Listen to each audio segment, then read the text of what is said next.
अस्सलामुअलैकुम। आज मैं जिस टॉपिक में बात करना चाह रहा हूँ आप लोगों से, वो टॉपिक का आजकल मार्केट में है ना बहुत चर्चा है। यानी जब देखो कि लोग इसी चीज़ की बात कर रहे हैं। और हमारा टॉपिक किस पे है? हमारा टॉपिक का जो टाइटल है वो ये है, devaluation of a currency, impact of our economy. देखें हो क्या रहा है, मुसलसल महंगाई जो है वो बढ़ती जा रही है। अब मैंने यही कहा ना कि चर्चा बहुत है, हर आदमी क्यों परेशान है कि एक कॉमन मैन जो एक आम बंदा है, जो एक गरीब आदमी है, या कोई भी मिडल मैन आप ले लें, वो यही चर्चा कर रहा है कि भाई मुसलसल करेंसी डिवैल्यूशन हो रही है। करेंसी डिवैल्यूशन से क्या मुराद है यहाँ पे? देखिए, करेंसी डिवैल्यूशन का मतलब होता है कि आपकी जो रुपए की करेंसी है, मैंने यहाँ क्या इशारा दिया है, इंडिकेट किया है कि डॉलर बढ़ रहा है और पी के आ रही है, यानी रुपी गिर रही है। डिवैल्यूशन ऑफ अ करेंसी का मतलब ये होता है कि आपकी करेंसी डॉलर के मुकाबले में डाउन होती जा रही है, आपकी करेंसी डीवैल्यू हो रही है, यानी उसकी वैल्यू, उसकी वर्थ कम होती जा रही है। नतीजा क्या हो रहा है कि डॉलर रेट बढ़ रहा है। अब इसकी वजह से होता क्या है, जब रेट डॉलर का बढ़ जाता है तो एक बहुत बड़ा इंपैक्ट आता है इसका इकोनॉमी के ऊपर। ये कोई छोटा सा मसला नहीं है, this is not a small kind of problem, एक बहुत बड़ा मसला है ये। अब क्या होता है कि अगर जब डॉलर का रेट मुसलसल बढ़ता जाएगा, मुसलसल इंक्रीज होता जाएगा, तो क्या होगा इकोनॉमी के ऊपर और किन हालात का सामना एक आम आदमी करेगा और इकोनॉमी हमारी करेगी। तो ये कुछ मैंने इसको क्लासिफिकेशन की है और इसके बारे में बताया कि increase the rate of dollar, devaluation of a currency. कि डिवैल्यूएशन ऑफ अ करेंसी का मीन्स कि आपका रेट ऑफ डॉलर इंक्रीज हो रहा है, क्योंकि आप कंपैरिजन तो डॉलर से ही कर रहे हो ना। आप कंपैरिजन तो अपनी करेंसी का, मेन इंटरनेशनल जो करेंसी है वो डॉलर है। अब क्या इंपैक्ट आ रहा है ये 3 पॉइंट्स में हमने समराइज किया है। Number 1, increase the rate of inflation. Inflation किसको कहते हैं? देखिए, सबसे पहले ये समझिए, increase the rate of inflation का मतलब होता है कीमतों का बढ़ना, प्राइसेस, यानी कमोडिटी की जो प्राइसेस हैं, कमोडिटी की प्राइसेस बढ़ना। Rate of commodity increases, the price of the commodity, price of the commodity increase, मुसलसल इंक्रीज हो रही है, उसको हम कहते हैं इन्फ्लेशन, मुसलसल। क्योंकि जारी बात है कि जब डॉलर आपका बढ़ रहा है, रुपया आपका कम हो रहा है, तो आपकी तमाम प्रोडक्ट्स पे इनका इंपैक्ट आएगा। एक तो ये है। Number 2, increase the cost of import items. देखें, आप कोई भी चीज़ इंपोर्ट्स करते हैं, फॉर एग्जांपल गाड़ियां हैं। अब गाड़ियां जो हैं उनके बहुत से पार्ट्स हैं, बहुत सी गाड़ियां इंपोर्ट होती हैं। अब जारी बात है कि जब आपका डॉलर बढ़ेगा और आप सामने जापान से या किसी भी कंट्री से, चाइना से, कहीं से भी इंपोर्ट कर रहे हैं, तो आपकी कॉस्ट क्या होगी? बढ़ जाएगी ऑटोमेटिकली। जब डॉलर का रेट आपका बढ़ेगा तो ऑटोमेटिकली आपकी कॉस्ट ऑफ इंपोर्ट आइटम्स क्या हो जाएंगी? एक्सपेंसिव हो जाएंगी। नतीजा क्या होगा? आप ये इंपोर्ट आइटम से अगर आप कोई चीज़ मैन्युफैक्चर कर रहे हो तो मुल्क के अंदर क्या होगा? महंगी मिलेगी। जब वो मैन्युफैक्चरिंग महंगी होगी तो एक आम रिटेल शॉप को, एक आम कंज्यूमर को भी आइटम महंगा मिलेगा। तो नतीजा क्या होगा? इसी वजह से, इस इंपोर्ट आइटम की कॉस्ट की वजह से इन्फ्लेशन क्या हो जाएगा? बढ़ जाएगा।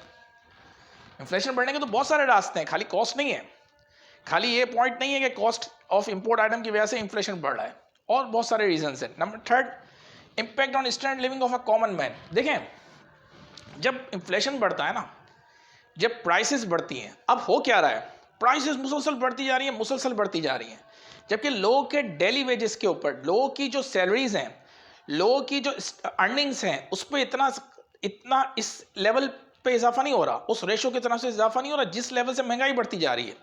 होता क्या है? प्रॉब्लम कहाँ आती है? प्रॉब्लम ये आती है कि आपका जो अर्निंग पॉइंट, अर्निंग है, यानी सैलरीज हैं। फॉर एग्जांपल मैं लिखता हूँ सैलरीज रेशो, सैलरीज का जो रेशो है और इन्फ्लेशन का जो रेशो है,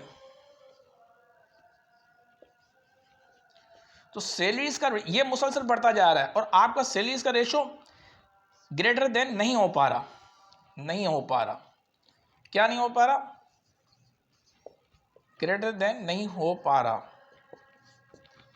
नतीजा क्या होता है भाई? आपका देखें ना, मैंने आपको क्या बताया पहले आइटम में कि इन्फ्लेशन के बढ़ने के नतीजे में, ये 3rd पॉइंट हमारा लिख रहा है कि impact on the standard of living of a common man, यानी आपका जो स्टैंडर्ड है, एक आम आदमी का जो रहने का स्टैंडर्ड है, वो क्यों कम हो रहा है? क्योंकि इसकी परचेजिंग पावर कम हो रही है। क्यों कम हो रहा है?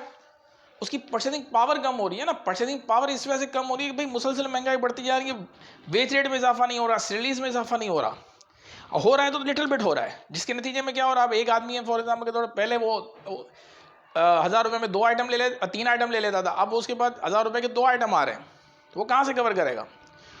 तो इन्फ्लेशन एक बहुत बड़ा हर्डल्स है to improve the growth and efficiency of economy.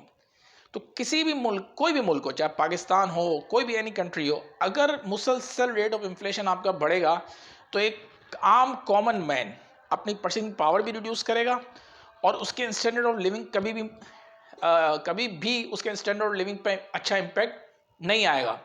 अब बहुत से रीजन है, देखिए मैं आपको फिर बता रहा हूँ कि डिवेल्यूशन ऑफ अ करेंसी के बहुत सारे, इन्फ्लेशन के बहुत सारे इम्पैक्ट है, लेकिन हम मुख्तसर करके इसको थोड़ा सा क्लियर करने की कोशिश कर रहे हैं कि 3 मेन मोटिव मैंने आपको इसमें डिस्कस किए हैं। एक तो increase the rate of inflation का रेट मुसलसल बढ़ रहा है जिसकी वजह से लोगों की परचेसिंग पावर, ये पॉइंट दोनों पे डिस्कस कर रहा है, क्योंकि जब रेट ऑफ इन्फ्लेशन का मतलब ये कि आपकी कॉस्ट ऑफ इम्पोर्ट आइटम भी बढ़ रही। अब इम्पोर्ट आइटम, अगर आप गंदम मंगाते हो बाहर से, अगर फॉर एग्जांपल अभी गिजाइत का बहरान चल रहा है, वीट भी हम लोग इंपोर्ट कर रहे हैं, पाकिस्तान एक एग्रीकल्चर कंट्री है इसके। अब जब आप इंपोर्ट करते हो तो नतीजा क्या होता है? इंपोर्ट भी महंगी है भाई। क्यों महंगी है? डॉलर महंगा है, तो ऑटोमेटिकली क्या हुआ? वीट महंगी पड़ी आपको। अब जो वीट से कन्वर्ट होगा आटा, तो सस्ता तो नहीं मिलेगा आपको। तो ये एक बहुत बड़ा हर्डल्स है। तो मैं सजेशंस दूंगा किसी भी गवर्नमेंट्स को या कोई भी इंस्टीट्यूट्स हैं कि वो हर हाल में अपनी करेंसी को स्टेबलाइज करें। If you want to improve the economic condition of any country, you should stabilise the level of currency. अगर आप stabilise of the level of currency करेंगे तो यकीन माने इंशाल्लाह आपको बहुत जल्द आप एक अच्छा इम्पैक्ट इकोनॉमी के अंदर डालेंगे। एक कॉमन मैन जो है उसका स्टैंडर्ड लिविंग भी अच्छा होगा, लोगों की परचेसिंग पावर बेहतर होगी। देखें सबसे बड़ी बात यह कि लोगों की परचेसिंग पावर बेहतर होनी चाहिए। क्या होनी चाहिए? परचेसिंग पावर बेहतर होनी चाहिए। इससे क्या होगा कि आपकी डिमांड और सप्लाई पर भी बहुत ज़्यादा इम्पैक्ट आएगा। तो इंशाल्लाह अगली वीडियोस में मैं आपको मज़ीद इस किस्म की जो करंट अफेयर्स की बातें हैं, कुछ इकोनॉमी के हवाले से भी बात करेंगे इंशाल्लाह।